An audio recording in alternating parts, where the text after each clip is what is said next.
সুপ্রিয় দর্শক, আসসালামু আলাইকুম। আমিরাতের কাছে হেরে লিটন দায় দিলেন শিশিরকে। ১৭৯ রানের বেশি তাড়া করে এর আগে কখনোই জিততে পারেনি সংযুক্ত আরব আমিরাত। সেই দল এবার ২০৬ রান তাড়া করে জিতে গেল বাংলাদেশের মতো টেস্ট খেলুড়ে দলের বিপক্ষে। আমিরাতের ক্রিকেট ইতিহাসের স্মরণীয় দিনটি বাংলাদেশের জন্য চরম বিব্রতকর। বড় পুঁজি নিয়েও বাজে বোলিং ফিল্ডিং এ পরাজয়ের পর অধিনায়ক লিটন কুমার দাস দায় দিলেন শিশিরকে। শারজা ক্রিকেট স্টেডিয়ামে সিরিজের প্রথম ম্যাচে ১৯১ রান করে ২৭ রানে জয়ী বাংলাদেশ দ্বিতীয় ম্যাচে সোমবার ১৯ মে হেরে যায় ২০৫ রান করেও। টি-টোয়েন্টিতে এই প্রথম ২০০ বেশি রান করেও পরাজিত দলে রইল তারা। বিশাল লক্ষ্যে শুরু থেকে চাহিদা মিটিয়ে রান করেছেন স্বাগতিক অধিনায়ক মোহাম্মদ ওয়াসিম।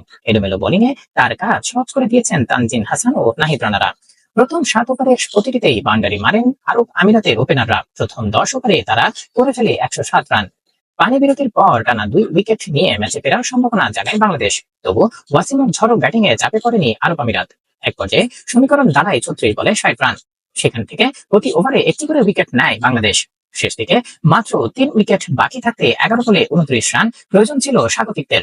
কিন্তু তালগোল পাকিয়ে ১৯তম ওভারে শেষ ৫ বলে ১৭ রান দিয়ে ফেলেন শরীফুল ইসলাম। পরে শেষ ওভারে হোয়াইট নো মিলিয়ে ৫ বলেই বাকি ১২ রান দেন তানজিন হাসান।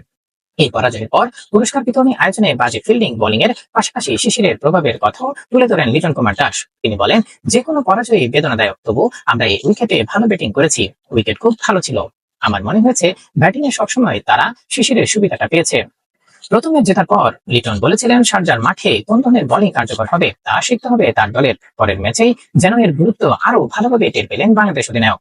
আবেগগত ছোট সীমানার মাঠে হিসেবে বোলিং পারফরমেন্সের তাগিদ দিলেন তিনি।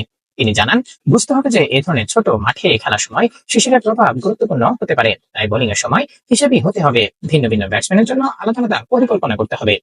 সুপ্রিয় দর্শক, এখানে মজা মজা খেলা সমাপ্তিতে আমাদের সঙ্গে থাকুন। ধন্যবাদ। আসসালামু আলাইকুম।